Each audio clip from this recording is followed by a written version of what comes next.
At panghuli, siguro ang katanungan ng marami, anong uri po ng hustisya ang inyong gustong makamtan? Manang LB, marami po nakikinig ngayon. Nasa inyo po ang mikropono para sabihin ang inyong sinapit. Apo. Nung una po, nung start ko po, nung nagtrabaho ako doon, 2017, August 7 yun. Nung una po, pagpasok ko doon, kabait-bait po sa akin. Nung huli na po, nung nagkunting mali lang po, nung 2020, sinasaktan na po ako. Kunting mali lang po, sinasaktan na po ako doon. Ang ginagawa po sa akin, itong tainga ko, suntok ng suntok po sa akin. Tapos po, yung pag konting mali po, yun, tuloy na tuloy po yung nananakit sa akin. Tinatagyakan, hinahampas. Tapos po, inuuntog sa freezer. Ano po? Sa freezer po, nakahigang freezer. Inuuntog po yung ulo ko sa CR, tapos sa mga dingding, kahit saan po. Sino unang nanuntok? Yung babae, lalaki? Yung pong babae. Ito po ay nagsimula noong 2020. Ito na po yung COVID pandemic. Tama po. Opo, Kasi- na po nila ako pinalabas. Kasi siguro yung mga amo nyo ay hindi rin lumalabas ng bahay kasi lockdown noon. Opo. So tuloy-tuloy po 'yan hangga't kailan po kayo nawalan ng vision, hindi na kailan kayo nabulag ng paningin? Kailan kayo nawalan ng paningin? Ito pong kaliwa, kasabay po ng tainga ko. Nung Pebrero po, 2020 din po. 2020. Yung kanan, Yung pong noong 2021 po. hindi kayo pinatingnan sa doktor, hindi kayo Hindi po. yung mga ngipin po doon sa kanilang kamay din po Opo. nangyari po 'yan. Opo, sa babae po. Tapos ang nabasa ko, sinabit kayo doon sa sabitan ng karne. Opo, totoo po yun. Bakit magkakarne ba ho sila? May freezer? Ano ba hong meron sila? Mayroon- Pahanap buhay nila? Opo, nakakatay po sila ng baboy. Ayun, nagkakatay sila ng baboy, kaya may freezer sila na upright freezer siguro, yung malaki.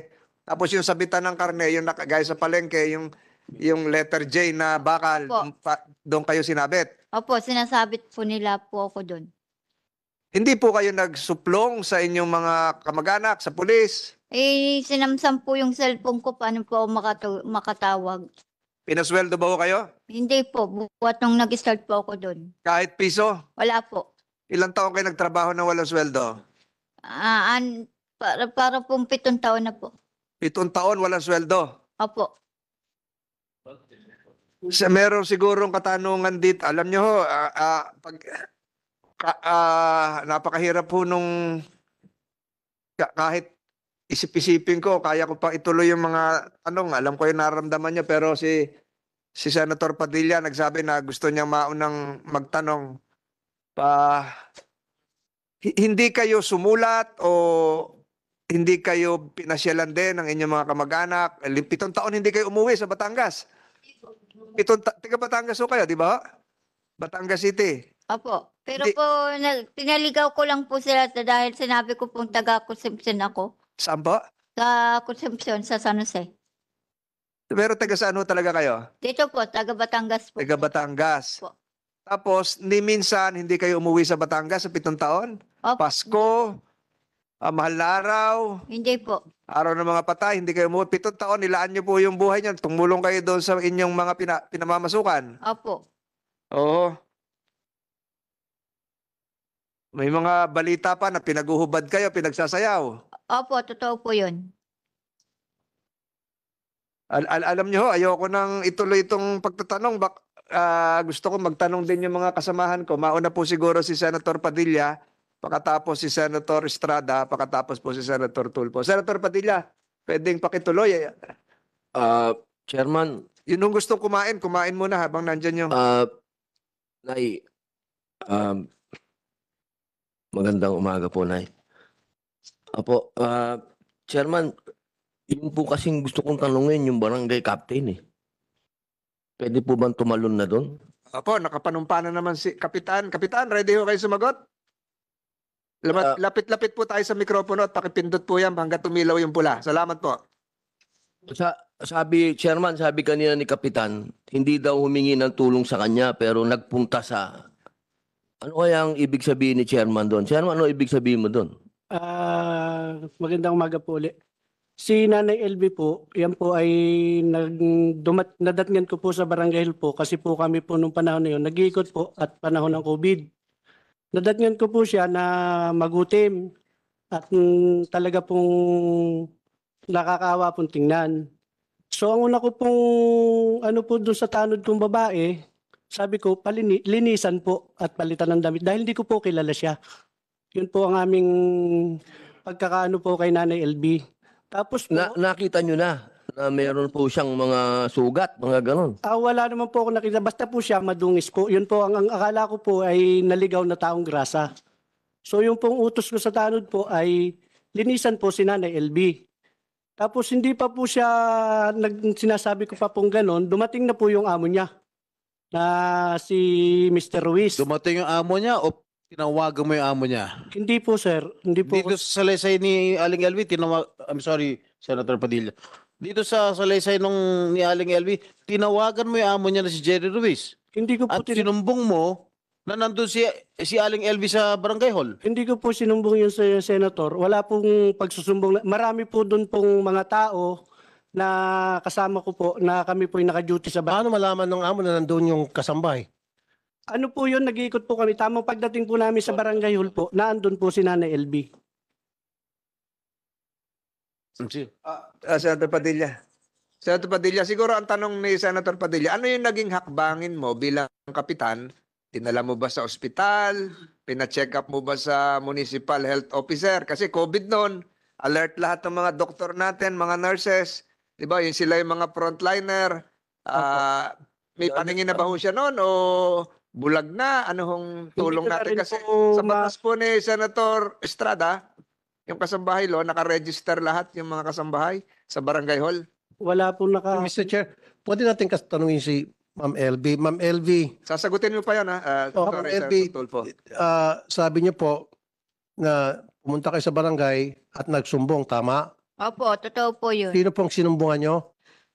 Mga kasama niya po doon. Tapos nandun po siya doon sa loob ng City Hall. Nasa loob. Siya. Sinabi niyo po na sinasaktan kayo, kaya kayo nandun sa barangay.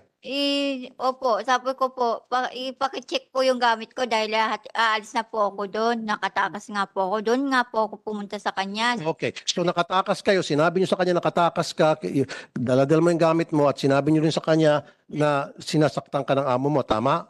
Opo, sabi ko po, pakicheck yung gamit ko. Baka po sabihin ng amo ko Nagnakaw. na nagnakaw ulit ako. Tama. Okay. Tapos, Napakasinungaling mong tao ka, sarap mong...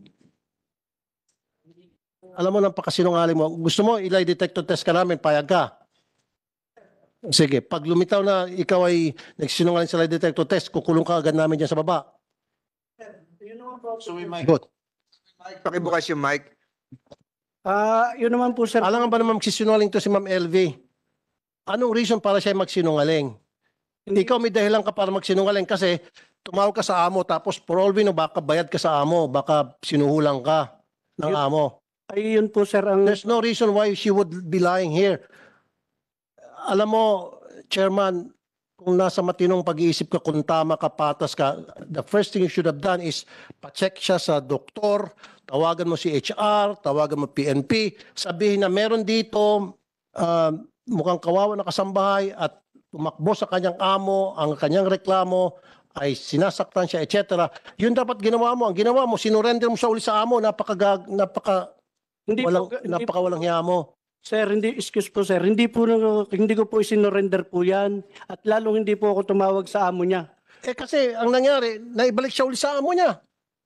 Kasi kung ganong sitwasyon, kung sa akin kung ako si barangay chairman, may dumating sa akin kasambahay, kaawa-awa yung sitwasyon, madumi, sabi mo parang taong grasa, ipapacheck ko muna sa ospital, hindi ko muna payagan na sumama sa amo. At pagkatapos, tatawagan ko yung police, si HR, kung sino-sino pa mga otoridad, DSWD, para sama-sama mag-imbestiga, social worker. Ang ginawa mo, pinayagan mo makabalik ulit sa kanyang amo. Hindi naman po sir ganun ang nangyari talaga po sir. Marami po akong kasamahan doon sa barangay. Yan po, Maraming kasama sa barangay, pero you call the shots because ikaw ang pinakamataas, ikaw ang chairman, ikaw ang sinusunod ng mga kasamahan mo. ang una ko nga pong hakbang, sir, akin pong pinalilinisan, sir. Hindi po yung totoong... Pero sinabi na nga ng kasambahay yung kanyang sitwasyon na siya'y naglayas, na meron siyang dalang mga gamit, tinignan yung gamit, baka mamaya sabihin na nagnakaw ako. You didn't do that, right? Hindi po, wala pong nasabi si Nanay LV sa totoong buhay po. Sa totoong buhay, bakit siya magsinungaling? Ay, Bakit siya pumunta sa barangay? Ibig sabihin, pumunta sa barangay, naligaw lang? Basta na lang pumunta sa barangay dahil namamasyal? Hindi nga po namin... Anong reason ba siya pumunta sa barangay? There should be a reason bakit yung isang tao pupunta sa barangay. Ikaw, alam mo naman dahilan kung bakit ang isang tao pupunta sa barangay, di ba? Bigyan mo a reason. Okay, masalita ka. Anong dahilan bakit, kunyari ikaw, ako si chairman, bakit ka pupunta sa barangay? Ang ano ko nga... Hindi, pakisagot lang. Bakit ka pupunta sa barangay kung ako si chairman tapos ikaw yung kabarangay ko? Alam ko po, may kailangan po. Pero po hindi... Exactly. Kaya ka pupunta sa barangay dahil meron kang kailangan, meron kang susumbong. Therefore, tama itong sinasabi ni Ma'am LB, kaya siya pumunta sa barangay dahil meron siyang kailangan at yung kailangan na yun ay tulong mo. Sir, hindi naman po talaga ganun ang totoong nangyari. Yun po talaga yung nangyari. No, kasasabi mo lang sa akin pupunta ka sa barangay kung ikaw si ordinary citizen at ako si chairman, pupunta ka sa barangay, galing na sa bibig mo na pupunta ka sa barangay, ang isang tao pupunta sa barangay dahil may kailangan siya.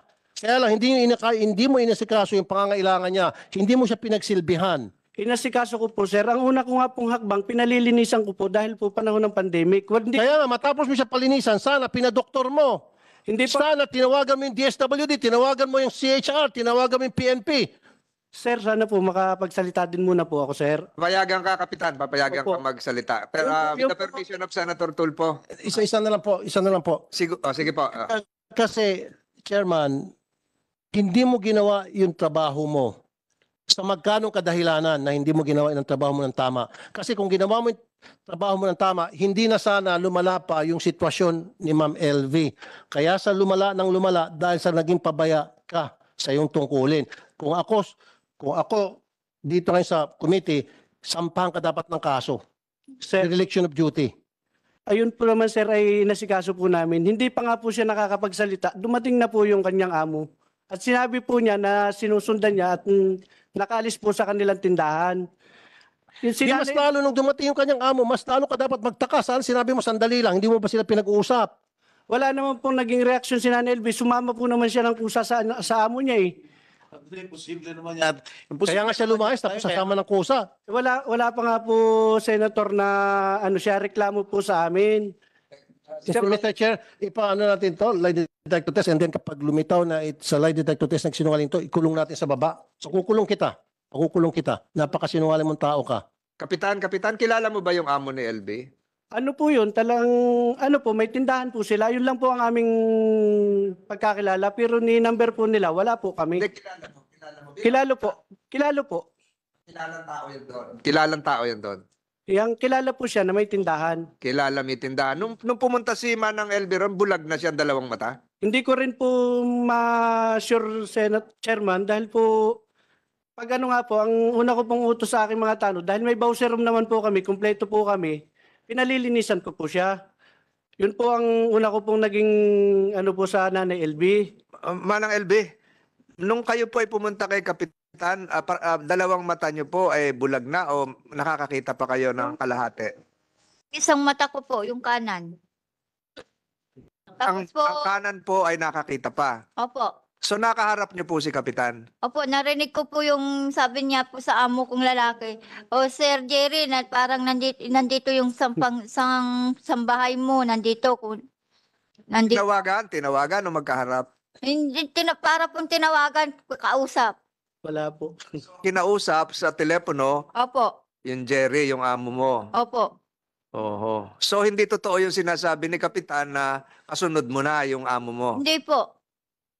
So Kapitan, Sandali, Mr. Chair. Aling LV, ituro mo nga rito kung sino yung kapitan na kausap nyo. Hindi po makikita po. Hindi niyo makikita? Kilala ko po yung boses. Nabobosesan ninyo? Opo. Pwede mong ilarawan ang physical condition, malaki ba, mabalik? naririnig ko yung tanong ng iyong abogado, sa natatandaan mo, yung itsura ng Kapitan na nakita mo no, kahit Yung- isang mata ka, Mataba po siya ng kaunti at yung matangkad-tangkad. kad. Tumayo ka nga kung matangkad ka. Tabangan. Medyo ano ka? Ano ba height mo, LB?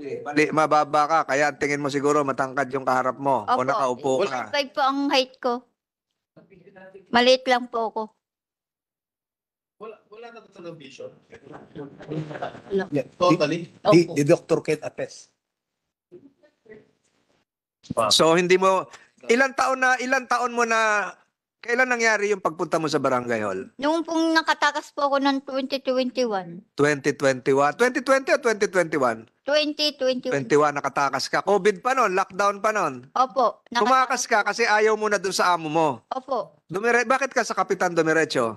Yung pong sabi ng yung nasa lubungan ko po, yung kasi yung nagtitinda po ng lumi doon, si Kagawad po yon. Hindi ko lang po kilala ang lalaki, Kagawad po doon. Pumunta ka sa Barangay Hall para anong gawin? Magreklamo? Opo, Isumbong? sabi po nung Kagawad doon, o LB, pumunta ka muna sa barangay, i-report mo yan dahil nakatakas ka at pa-check mo yung gamit mo. Tapos, nung nakaharap mo si Kapitan at narinig mo nag-usap sila, pinauwi ka ni Kapitan o sinundo ka ng amo mo? Sinundo po ako ng amo ko lalaki. Sumama ka?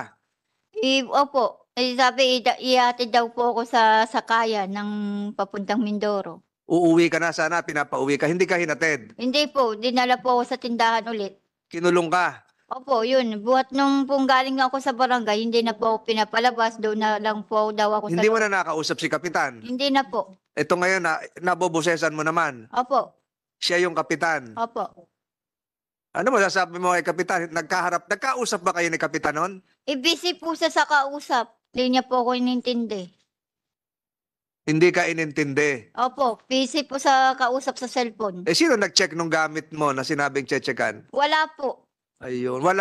Sabi niya, ipalilinis ka raw kasi maamos ka noon. Pinalinis. Basta lang po, pinaupo lang po ako doon sa may parang school ng kinder. Hindi ka binigyan ng face towel, pampunas, t-shirt, Hindi po. hindi ka pinaghilamos, Po. langganang maliit, wala. Wala po, wala po. Kapitan, wala daw paglilinis.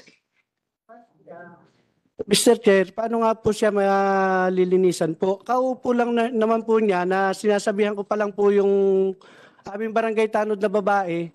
Dumating na nga po si Mr. Ruiz. Tinawagan mo raw. Hindi po, wala po akong pangyayari tumawag po na Paano nalaman ni Mr. Ruiz na nandun si Aling Elvi sa Barangay Hall? Sinusundan na daw po yung pala ng kanyang amo at nakatakas nga daw po. Paano nga malalaman ni Ruiz, yung pamilya Ruiz, na nasa Barangay Hall, pwede naman siya ibang pinuntahan? Sinusundan na daw po yan ng amo niya. Kaya Kaya ilang minuto nung pagdating ni Ma'am LB at saka pagdating ng amo, ilang minuto ang pagitan? siguro po wala pa pong 3 minuto, sir. Oh, so ibig sabihin hindi sinusundan, may tumawag. Ay, At saka isa pa, of all places sa barangay, bakit sa Barangay Hall pa siya pupunta? Pwede naman siya pumunta sa ibang tindahan, pwede siya pumunta sa kanto kung saan-saan pang pwedeng tambayan niya o sa paradahan ng tricycle kasi tumakas nga, di ba? Bakit hindi pumunta sa paradahan ng tricycle, paradahan ng jeep? Bakit sa barangay pumunta? Kasi tinawagan mo, ungas ka talaga. hindi ko po yung tinawagan, yan, Senator. Kahit po, Hindi nga, di ba, logic lang to, logic lang. Ang isang kasambay na tumakas, hindi usually pupunta sa Barangay Hall. Okay? Ang isipin ng mga amo na tumakas ang kasambay, pupunta yan sa sasakayan ng tricycle, sakayan ng habal-habal, sakayan ng jeep, o bus, doon pupunta. Doon dapat unang pinuntahan. Hindi, agad-agad pumunta sa barangay kasi may tumawag at ikaw yon. hindi po ako tumawag, Mr. Senator. Dan, pagkatapos nung pagkakaharap nyo na inuuwi uli si Aling LB sa kanyang amo, nagkaroon ka ba ng pagkakataon mag-follow up? Pasyal daw. Okay na, Mr. Ruiz. So, kumusta na yung nagpunta sa atin? Anong kalagayan na niya? Ako bilang kapitan dito, ako yung ama ng barangay. Gusto ko malaman ang katatayuan ng maamos na nagpunta sa atin sa barangay. Ginawa mo yon? Ang alam ko nga po kasi maganda naman po yung dating ni Jerry Ruiz, hindi naman po bastos. Pero maamos ka mo eh. Ang maamos, ang medyo magutin po si Nanay LB po talaga. Pero hindi ka na nag-follow up na bilang ama ng barangay. Kumusta yung nagpunta sa amin na Manong Jerry? Nabihisa na ba yan? Ano bang kalagayan niya? Nakikita ko parang bulag na. Walang ganon. Yun po ang hindi namin napalo kasi nga po ang paalam niya po sa amin talaga naihatid na po sa pamilya. Ang sabi pa po niya, sa conception niya ihatid. Yung sinasabi po ni Nanay LB. Ihahatid ni Jerry sa pamilya. Opo, at So hindi ka nag-follow up. Jerry, naihatid mo na ba? yun po ang hindi na po. Yun po Di talaga- barangay patrol tayo, di ba? Wala po kaming barangay patrol. Lakad lang po kami at saka po sariling motor lang. So wala nang pagpa-follow up kung nakauwi o hindi. Nagtaka na lang kayo, magkakaharap kayo dito, nandun ka po pala. Yun po ang katotohanan, Mr. Chair. Talaga pong ang alam namin na kauwi niya. Kaya po, wala naman pong dumadating sa barangay na para magreklamo po na may bugbugang nangyayari po doon sa kanilang tahanan. Yun na nga, magre-reklamo Mr. siguro. Chairman. Baka rehistrado pa, nagrehistro pa to, magboboto pa sa eleksyon ng barangay ito. Mr. Na ngayong September, Oktubre, Senator Tulfo. Okay. Ulitin ko ulit. Ibang question naman to. Palagi ikaw, kunyari ikaw sa sitwasyon niya, madalas kang binubugbog ng iyong amo. And then nagkaroon ka ng pagkakataon na para makatakas. Pagdating mo sa barangay, anong unang-una mong sasabihin? Kung ikaw, si Ma'am LV. Hindi, wag na. Sagutin mo na sa akin. Ulitin ko. Madalas ka nang binubugbog, sinasaktan, lahat na ginagawa sa inuuntog ulo mo, tinutusok mata mo, etc. etc. And then, nagkaroon ka ng pagkakataon na makatakas. At nung makatakas ka, pumunta ka sa barangay. Anong unang-unang lalabas sa bibig mo pagdating mo sa barangay? Siyempre po, magre-reklamo po. Exactly. At yun ang ginawa niya. Na kinukontra mo ngayon, stupido.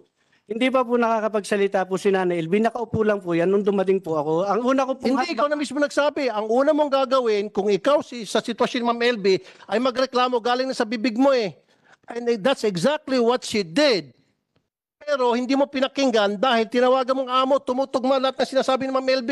Napakasinungaling. Ang sarap i-contempt ito, Hindi po, Mr. Chair. hindi ko po tinawagan, Mr. Kasi Senator. it defies logic. Lahat na sinasabi niya, it defies logic. Ikaw na mismo nagsabi na ang unang gagawin ng isang tao na natagdad na ng pang-abuso at nagkaroon ng pagkakataon, yun na yung, kumbaga, nandun na siya, protektado na siya ng barangay at sa akala niya, okay na siya, kaya magsusumbong siya. Yun ang sinabi mo, di ba? Magreklamo. O sabi mo, umupo lang siya doon at wala siyang sinabi? And she had 3 minutes? Sabi mo, kung totoo sabi mo, 3 minutes dumating amo, sabihin natin, siguro papalusot mo, nandun yung amo, natakot lang siguro siya. Pero she had 3 minutes na nandun nakaupo lang, wala siyang sinabi, imposible. Nandun siya, tama yung sinasabi niya, nagsusumbong siya kung ano nang pinagsasabi niya, hindi niyo pinakinggan. And I'll tell you, isa sa mga nasibak, dapat ikaw masibak ka rin eh. Di ba may pulis siyang pinagsumbungan? Itong si Master Sergeant Maria Eliza Palabay, na-dismiss kasi sinampan ng kaso ni Ma'am LB. Kasi kinampihan nitong pulis yung amo. Parang ikaw din. Ikaw ang susunod na pasisibak namin. Nandito rin si police officer Palaba. Di ba? Nasibak ka? Na-transfer, sir, ng lugar, sir. Kaya nga. Your Honor. O, ganun na. Na-transfer ka. Nasibak ka. Yes, kasi- Your Honor. Kasi nireklamo ka at nakita, may probable cause, yung reklamo ni Ma'am LB kaya ka na-transfer. Tama? O, ganun ka rin. Kaya lang ikaw hindi ko dapat ma-transfer, dapat ikaw ay makulong o masibak sa serbisyo. In your case, inireklamo ka dahil kinampihan mo yung amo at binantaan mo pa si Ma'am LV. Ito yung sabi sa reklamo, binantaan mo na wag nang mag-report, i-report yung mga employer kung hindi ay siya'y makukulong at mamapatayin. Your Honor, personally po, hindi ko po nakakausap si LB po, Your Honor. Anyway, mamaya ka na. Ito yung chairman talaga kasi kung hindi ka naging pabaya sa tungkulin mo, hindi na sana dadagdagan yung kalbaryo at impyerno na niranas nito. Naging pabaya ka talaga, Mr. Chair. Mr. Barangay Chairman. Totoo yan. Galing na mismo sa'yo, corner ka na eh. Magreklamo ka, yun ang una mong gagawin pagdating mo sa barangay. Yun ang ginawa niya. Mr. Senator, hindi nga po siya po nagre-reklamo pa. Hindi pa po siya umimik po, Mr. Chair. Yan po ay talagang nakaupo. Ang una ko pong hakbang, sabi ko po, sa mga palinisan po. Kasi nga po, madungis po. Hindi ko naman po kilala si Ate LB. Hindi ko po kilalang katulong yan ng Chairman. mga Ruiz. Senator Tulfo, Senator Padilla. Tapos babalik ulit tayo doon sa sunod yung kamag-anak ni LB. Tapos papunta tayo sa DOH and PNP. Opo, Senator Padilla. salamat po, Chairman. Sundan ko lang po yung tanong ni Senator Raffy. Kasi Dapat automatic yung chairman eh. Pagka may dalawang partido doon sa harap mo. Kakausapin mo pareho, di ba? Di ba, bakit naman ang pinakinggan mo lang, yung amo lang, hindi mo kinausap yung isa? Di ba automatic yun, pakikinggan mo yung dalawang partido? Kasi nga po, Mr. Senator, wala naman, maganda naman po yung dating ni Mr. Ruiz. Wala naman pong panganong pinwersa si Nanay LB na Tumakas na nga. Tumakas na nga eh. Hindi nga po namin alam, sir, na may ganun nangyayari kay Nanay LB. Di ba Kasi sinabi ka mo nung amo na tumakas? tumakas nga daw po kasi ang sabi niya, kaiba na yung ginagawa niya sa tindahan. Wala na daw pong... Kaya nga, pinakinggan mo yung amo pero hindi mo pinakinggan si nanay. Ay hindi na nga po nagsalita. Sumama na rin po siya kay Mr. Ruiz eh. Dapat tinatanong mo, di ba? Di ba tinanong mo dapat? Di ba automatic yon pagka sa barangay, tatanungin mo yung dalawang partido? Di ba? Di ba ano po yan? Yan ang SOP? Ay yun po lang, sir, talaga ang naging pangyayari po sa Hindi, barangay. parang sinasabi mong hindi mo ginawa yung trabaho mo. Eh, ginawa ko po, sir, dahil Hindi mo kinausap. Di ba ang trabaho ng chairman, pakinggan mo yung dalawang partido? ay wala nga po sinasabi si Nanay LB. Hindi mo nga tinanong. Tinanong mo ba? Tinatanong po namin, hindi po siya Tinatanong mo si nanay. hindi po na-imik. Nay, tinanong ka ba ni Tinanong chairman? ba kayo nung nandun kayo? Po, hindi po. Ano lang? Basta lang po, sabi ko, ako pong nagsalita, sabi ko, Chairman, pa-check po yung gamit ko. Baka po, sabi nila, nagnakaw po ako doon. Nagsalita ka po, Nay. Opo. Oh. Chairman, nagsalita. Madami po kami doon, Senator, kaya po alam po ng lahat na hindi po naimik po si Nanay LB. Bakit pa siya tumakas? Kung hindi naman siya iimik, nandun na siya. Hindi nga po namin, sir, alam na yan ay katulong ni Sir Jerry. Ang pagkakikita ko po sa kanya, akala ko po yung naligaw na taong grasa. Kasi nga po si Nanay LB, talagang medyo madumi yung kanyang katawan po. Hindi, alam mo na nga na hindi na nga siya taong grasa dahil dumating na nga yung amo eh, di ba? Dumating na nga eh. Ang ano dito, chairman, hindi mo ginawa yung trabaho mo. Dapat kasi, tinanong mo din siya kung ano po ba ang sitwasyon, ba't kayo nandito sa barangay. Natural yun eh. Yun ang una mo dapat ginawa, chairman. Huwag mo akong ganun-ganun na sa tenga, uupakan kita. Maniwala ka sa akin. Chairman, yung katarungan pambarangay, ikaw ang chairman o meron ba ibang chairman? Ako po. Ayun. Saka po yung mga... Lahat naman yan, meron logbook di ba? Nire-register nyo. Kung may magre-reklamo. Meron ba ho tayong record sa inyong barangay na pumunta si Manang LB nung ganitong panahon, ganitong oras, at ano yung inyong naging aksyon? Meron? Wala po. Dahil Wala. po nga, madali lang po si Nanay Hindi, LB. kahit pumasyal doon, kinuha nung kanyang amo, dapat nakalagbook yun eh. 'Di ba? Katungkulan yun ng barangay captain na ilagbook kung ano yung naging aksyon. Pwede rin ilagay doon, walang naging aksyon dahil sinundo na nung amo. 'Di ba? Wala tayong record. Sa pagkakatanda ko po, wala po. Ayun, pero katungkulan mo dapat gumawa ng record, barangay secretary, tiningnan ni barangay health worker, may barangay social welfare officer, 'di ba? Yung marami kayo kamo doon, di ba? So wala tayong papel kung ano man. Wala po. Pero nag-seminar tayo niyan. Nakakalungkot yan. Senator Estrada. Gaano ko nakatagal, Kapitan? Isang first term po ngayon, Senator. So tatakbo ka. Susunod. May plano pa po. Ano na? Tatakbo. Huwag niyo iboto to. Hindi ka naman nanalo. May plano kang tumakbo ulit. Meron po. Okay. Bakit? Talo ko na. Bakit ang tawag mo kay Jerry, sir? Ay, yun lang po ang tawag na, Sir Jerry, dahil yun po ang... Matagal mo na kilala.